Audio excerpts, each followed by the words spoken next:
Hello guys, आज हम discuss करने वाले हैं। हेलो गाइस, आपका स्वागत है आपके इस प्यारे से यूट्यूब चैनल में। तो शुरू करते हैं इस वीडियो को। तो देख पा रहे होंगे कि ये डिस्क्लेमर है। हाँ, सो देखो, हम आज के मार्केट की हम बात करें। सो देख पा रहे हो, सो देखो निफ्टी 50 की हम बात करें तो देख पा रहे होंगे कि भाई 257 पॉइंट का अच्छा खासा इंक्रीज देखने को मिला है। और BSE सेंसेक्स की हम बात करें तो देख पा रहे होंगे कि 938 पॉइंट का अच्छा खासा इंक्रीज देखने को मिला है। तो ओवरऑल आज के दिन हम देखें मार्केट के, तो मार्केट में अच्छी खासी तेजी देखने को मिली है। तो ये तेजी देखने को क्यों मिली, उसका रीज़न क्या है? तो उसका रीज़न ये है भाई कि भाई इंडिया के जो टैंकर है, ऑयल टैंकर, राइट, तो वो आ गए स्ट्रेट ऑफ हॉर्मोन से। उसी की वजह से ओवरऑल हम देखें तो तेज़ी देखने को मिल रही है। बट ओवरऑल हम देखें लॉन्ग टर्म के लिए तो भाई ये जो वॉर चल रही है अमेरिका और ईरान के बीच में, तो उसी की वजह से ओवरऑल हम देखें तो मार्केट में गिरावट देखने को मिलेगी। पहली बात ये। और दूसरी बात ये कि भाई कंपनी के जो फाइनेंशियल है वो भी इम्पैक्ट होंगे।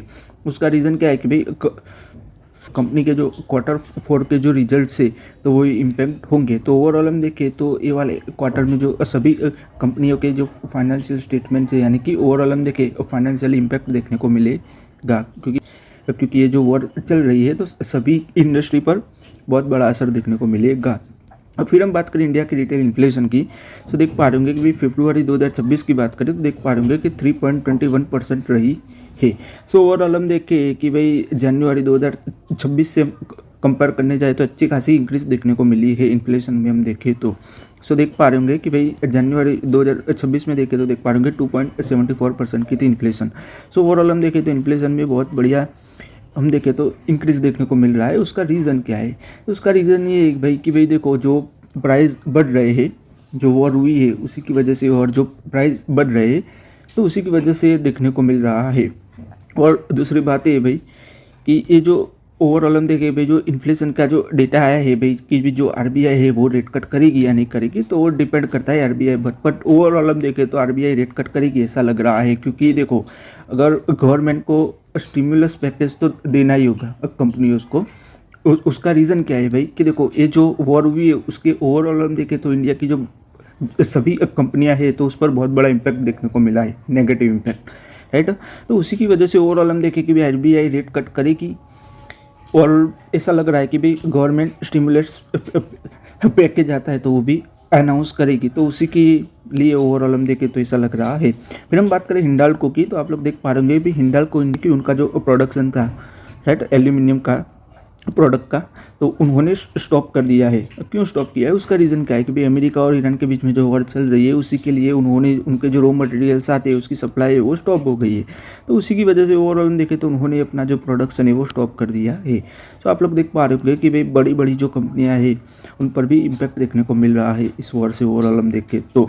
फिर हम बात करें DLF की, तो भाई देख पा रहे होंगे कि उन्होंने 5250 करोड़ रुपीज़ के जो होम से वो सेल्स किए हुए है, राइट। किसको सेल किए हुए हैं? कि जो नॉन रेसिडेंशियल इंडियंस यानी कि NRIs को सेल किए हुए हैं। तो ओवरऑल हम देखें तो भाई NRI से तो अच्छी खासी बाइंग कर रहे हैं वो आप लोग देख पा रहे होंगे होम्स की, राइट। लग्जूरियस होम्स आते हैं तो वो उसकी बाइंग अच्छी खासी कर रहे हैं। उसके अंदर हम देखें टोटल सेल्स में तो देख पा रहे होंगे कि 32% की अच्छी खासी ग्रोथ देखने को मिल रही है ओवरऑल हम देखें तो।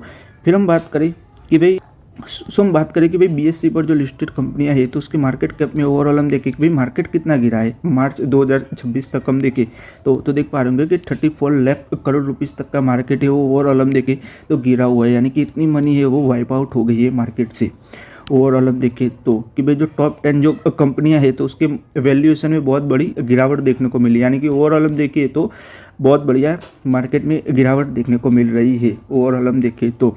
देखो SBI की बात करें तो देख पा रहे हैं कि उसके अंदर देख पा रहे होंगे 89,000 करोड़ रुपीस तक की मार्केट लॉस है वो देखने को मिला है। फिर हम बात करें HDFC बैंक की, तो देख पा रहे होंगे कि 61,000 करोड़ रुपीस तक की मार्केट वैल्यूएशन उनकी है वो गिरी हुई है। और रिलायंस इंडस्ट्री की बात करें तो 33,000 करोड़ रुपीस तक की उनकी जो मार्केट वैल्यू है ओवरऑल हम देखें तो गिरी हुई है। यानी कि ओवरऑल हम देखें तो ये सब जो शेयर्स है तो उसके अंदर हम देखें तो भारी गिरावट देखने को मिल रही है, राइट, ओवरऑल हम देखें तो, राइट। फिर हम बात करें इंडिया के पावर की, तो भी इंडिया के पावर के अंदर ओवरऑल हम देखें तो पावर की डिमांड रहने वाली है। क्योंकि समर की जो सीज़न आ रही है तो उसी की वजह से ओवरऑल हम देखें तो इंडिया में जो पावर की डिमांड है वो रहने वाली है ओवरऑल हम देखें तो। फिर हम बात करें बंधन बैंक की, तो बंधन बैंक की बात करें आज के दिन, तो उसके शेयर में हम देखें तो अच्छी खासी गिरावट देखने को मिली। उसका रीज़न क्या है? तो उसका रीज़न ये है कि भी उनके जो प्रमोटर है वो प्लान कर रहे हैं कि स्टेक सेल करने के लिए, तो उसी की वजह से ओवरऑल हम देखें तो बंधन बैंक के शेयर में अच्छी खासी गिरावट देखने को मिली है। फिर हम बात करें नेपाल की, तो भाई नेपाल के अंदर पेट्रोल की प्राइस है वो अच्छी खासी बढ़ी हुई है। ओवरऑल हम देखें तो देख पा रहे होंगे कि 15 रुपये पर लीटर इंक्रीज देखने को मिला है नेपाल के अंदर। ओवरऑल हम देखें तो क्यों इंक्रीज हुई पेट्रोल के दाम?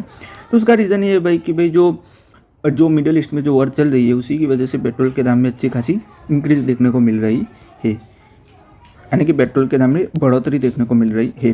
फिर हम बात करें रेमको सिस्टम्स की, तो भाई उन्होंने MOU साइन किया हुआ है अन्ना यूनिवर्सिटी चेन्नई के साथ में।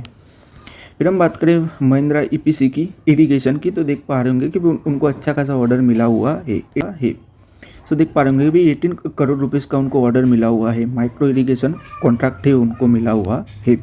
फिर हम बात करें वेस्ट एशिया की टेंशंस की, यानी कि जो मिडिल ईस्ट में जो वॉर चल रही है, तो इंडिया के जो बासमती एक्सपोर्ट है तो वो हर्ट होंगे, ऐसा मानना है क्रिसिल का। अब ये क्यों हर्ट होंगे? तो ओवरऑल हम देखें तो देख पा रहे होंगे कि भाई इंडिया के जो सबसे ज़्यादा जो एक्सपोर्ट होते हैं बासमती के, तो वो किसको होते हैं? तो वो US को होते हैं, मिडिल ईस्ट को होते हैं और चाइना को होते हैं। अब सीधी सी बात है कि भाई मिडिल ईस्ट में वॉर चल रही है तो ट्रांसपोर्टेशन तो डिस्टर्ब होगा ही होगा, और क्या होगा कि भाई जो हम एक्सपोर्ट करते थे तो उस पर भी अच्छा खासा इम्पैक्ट देखने को मिलेगा। तो उसी की वजह से ओवरऑल हम देखें तो इंडिया के जो बासमती एक्सपोर्ट है वो बहुत बड़े हर्ट होंगे, राइट। सो हम बात करें इज्मो की, तो आज के दिन हम देखें तो देख पा रहे होंगे कि इज्मो के शेयर में हम देखें तो अच्छी खासी तेजी देखने को मिली। उसका रीज़न क्या है? तो उनकी जो सब्सिडरी है तो भाई उन्होंने पार्टनरशिप की हुई है यूरोपियन फोटोनिक लीडर के साथ में, तो उसी की वजह से ओवरऑल हम देखें कि इज्मो के शेयर में हम देखें तो अच्छी खासी तेजी देखने को मिली है। फिर हम बात करें सीमेक की, तो सीमेक के शेयर में आज के दिन हम देखें तो अच्छी खासी तेजी देखने को मिली है। उसका रीज़न क्या है? तो उसका रीज़न ये भी कंपनी को अच्छा खासा ऑर्डर है वो रिसीव हुआ है ONGC से, तो देख पा रहे होंगे 410 करोड़ रुपीज़ का कंपनी को ऑर्डर है वो रिसीव हुआ है। तो उसी की वजह से ओवरऑल हम देखें कि भाई सीमेक के शेयर में अच्छी खासी तेजी देखने को मिली है आज के दिन हम देखें तो। फिर हम बात करें एस्टर DM हेल्थ केयर की, तो एस्टर DM हेल्थ केयर के शेयर में क्यों गिरावट देखने को मिल रही है? उसका रीज़न क्या है? क्योंकि ओवरऑल हम देखें तो कंपनी जो अपना जो बिजनेस है वो अच्छा खासा एक्सपांड कर रही है, तो ओवरऑल हम देखें तो इस शेयर में क्यों गिरावट देखने को मिल रही है? उसका रीज़न क्या है? तो उसका रीज़न ये है कि भाई जो नर्सिस है जो हॉस्पिटल्स की, तो वो स्ट्राइक पर चली गई है, तो हॉस्पिटल के जो ऑपरेशंस होते हैं तो वो डिस्टर्ब हो रहे हैं, तो उसी की वजह से ओवरऑल हम देखें एस्टर DM हेल्थ केयर के शेयर में गिरावट देखने को मिल रही है। फिर हम बात करें ब्रिटानिया इंडस्ट्री की, तो भाई उन्होंने अपॉइंटमेंट किया हुआ है रक्षित हार्वे को CEO और MD के तौर पर उन्होंने अपॉइंटमेंट किया हुआ है। फिर हम बात करें ग्लेनमार्क फार्मा की, तो भाई उन्होंने लॉन्च किया हुआ है potassium phosphate injection US launch किया हुआ है, वो आप लोग देख पा रहे होंगे। फिर हम बात करें तेजस नेटवर्क्स की, तो आज के दिन हम देखें तो उसके शेयर में अच्छी खासी तेजी देखने को मिली। उसका रीज़न क्या है? तो उसका रीज़न ये है कि भाई उनको 4G नेटवर्क एक्सपेंशन का ऑर्डर मिला हुआ है साउथ एशिया से, तो उसी की वजह से ओवरऑल हम देखें कि तेजस नेटवर्क के शेयर में अच्छी खासी तेजी देखने को मिल रही है। फिर हम बात करें UPL की, तो भाई UPL है वो जो रिस्ट्रक्चरिंग कर रहा है, तो उन्होंने न्यू लिस्टेड कंपनी, यानी कि ओवरऑल हम देखें तो UPL ग्लोबल करके जो कंपनी है वो लिस्ट होने वाली है, तो ये कंपनी के अंतर्गत हम देखें UPL ग्लोबल के अंतर्गत तो जो प्रोटेक्शन का जो बिजनेस आता है तो उसके अंदर आ जाएगा। तो ओवरऑल हम देखें तो बहुत बड़ी, यानी कि उनका जो रेवेन्यू है वो बहुत बड़ा है ओवरऑल हम देखें तो। फिर हम बात करें JSW कलिंगा स्टील की, तो वो लोग रेस करने वाले हैं 95 बिलियन रुपये से वो रेस करने वाले हैं बॉन्ड के जरिए ओवरऑल हम देखें तो। फिर यूनियन बैंक की बात करें, तो भाई यूनियन बैंक है वो प्लान कर रही है कि वो लोग 20,000 करोड़ रुपीज़ है वो बॉन्ड के जरिए रेस करने वाले हैं लॉन्ग टर्म बॉन्ड के जरिए ओवरऑल हम देखें तो। बाकी सो फिर हम बात करें वेदांता की, तो भाई उन्होंने 2575 करोड़ रुपीज़ जो रेस किए हुए थे बॉन्ड के जरिए, तो उन्होंने ये जो ओवरऑल हम देखें तो उन्होंने जो रीपेमेंट कर दिया है, राइट। उनका जो डेप्ट था उसके लिए उन्होंने जो बॉन्ड से पैसे रेस किए हुए थे तो डेप्ट है वो रीपेमेंट कर दिया है, तो ओवरऑल हम देखें तो उनकी जो बैलेंस शीट है वो स्ट्रॉन्ग दिखेगी।